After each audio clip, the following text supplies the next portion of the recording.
So with this video, we're going to be taking another look at the European theater. And the European theater in World War II is an area of heavy fighting across Europe. And fighting in the European theater, just as a review, it lasts from September 1st of 1939, when the Germans invade Poland, until Germany's unconditional surrender, which was on May 8th of 1945. And that date, May 8th, 1945, when Germany surrenders, is also known as VE Day, or Victory in Europe. So remember, just as a quick review, in 1941, Germany launches Operation Barbarossa, which is when they invade the Soviet Union. Now, we know Operation Barbarossa is ultimately going to be unsuccessful as the German troops struggle with the cold Soviet winter. But the fighting in the Soviet Union remained fierce, and because of that, the Soviet leader, Joseph Stalin, urged Winston Churchill and Franklin Roosevelt to open up a second front.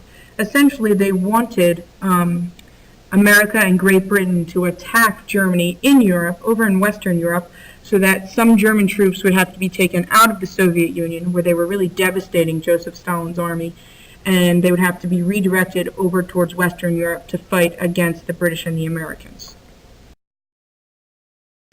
And during Operation Barbarossa, the reason Joseph Stalin was so desperate for the British and Americans to open up a second front was because large amounts of the USSR was under German control. Nearly 1 million Soviets died from the cold and/or starvation in the 2 years of warfare when Germany tried to take over the Soviets. Stalin wanted the Allies to attack Germany from the west in order to distract the Germans from the USSR in Operation Barbarossa. And meanwhile, Winston Churchill, he decided that he was going to postpone any second front operation to protect British soldiers. Basically, he wasn't going to attack Hitler in Western Germany. He was not going to open up a second front like Stalin asked him to, because he felt he would lose too many men. So instead, Americans and British, they launched campaigns in the Mediterranean. The Americans and the British did eventually return to reclaim first France and then to invade Germany. And this all started with what was known as D-Day. D-Day was June 6, 1944. It was a massive Allied invasion of France, also known as Operation Overlord. The Americans were led by General Dwight D. Eisenhower, and Dwight D. Eisenhower organized forces for the invasion. It was a force of initially 176,000 soldiers, 600 warships, and 10,000 aircraft. They organized themselves in England and then crossed the English Channel to try and reclaim the beaches of France from the Germans. Most of the American and British forces on D-Day traveled across the English Channel to the beaches of Normandy, France. Some Allied troops parachuted in, paratroopers, and many lives were lost, but the invasion was still a success. The Allied forces were able to reclaim large chunks of the French coastline from the Germans, and then use that as a push to reclaim France and ultimately to invade Germany. Allied forces used their new foothold at Normandy in France to launch an offensive against the Germans. By early August of 1944, American General George Patton and tank forces were racing across northern France, forcing the Germans to retreat. So the German forces were retreating from Paris by August 25th of 1944, which is the same date when the Allies retook the French capital city.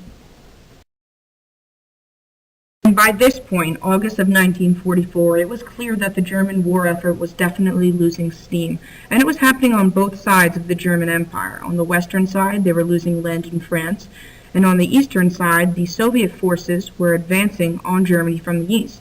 They pushed the Germans out of the USSR by the summer of 1944. Now, despite these losses in land, Hitler was still convinced that he could reverse the Allied advance and win. And one of Germany's final surges to push back the British and Americans in the West occurred in December of 1944, and that was known as the Battle of the Bulge.